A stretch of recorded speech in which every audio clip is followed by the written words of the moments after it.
بسم اللہ الرحمن الرحیم۔ السلام علیکم۔ بعض لوگ ایسے ہیں جو اللہ کو لے کر جھگڑا کرتے ہیں جبکہ وہ ہدایت نہیں رکھتے ہیں اور نہ انہیں معلوم ہے کہ اللہ جسے چاہے ہدایت دے اور جسے چاہے اپنی طرف بلا لے۔ بے شک اللہ ہدایت عطا کرنے والا ہے۔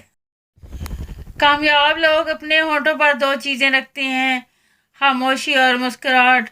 خاموشی مسائل سے دور رہنے کے لیے، مسکراہٹ مسائل کے حل کرنے کے لیے۔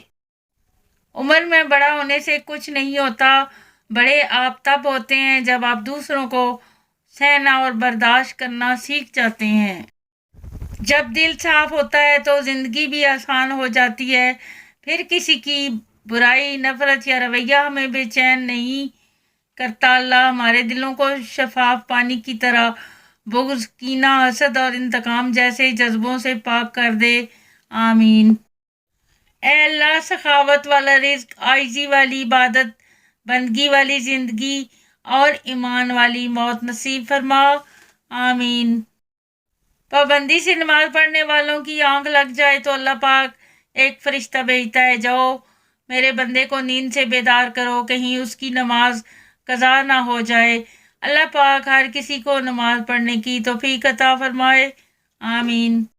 دولت ہونے سے آدمی اپنے آپ کو بھول جاتا ہے اور دولت نہ ہونے سے لوگ اسے بھول جاتے ہیں۔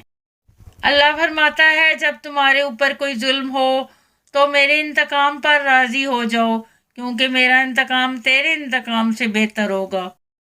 دنیا والے زیادتی کریں تو مسکراتے ہوئے معاف کر دیا کرو۔ یوسف علیہ السلام کو تو بھائیوں نے کنویں میں پھینک دیا تھا، اللہ تعالیٰ نے انہیں بادشاہ بنا دیا۔ بے شک ہر مشکل کے بعد آسانی ہے۔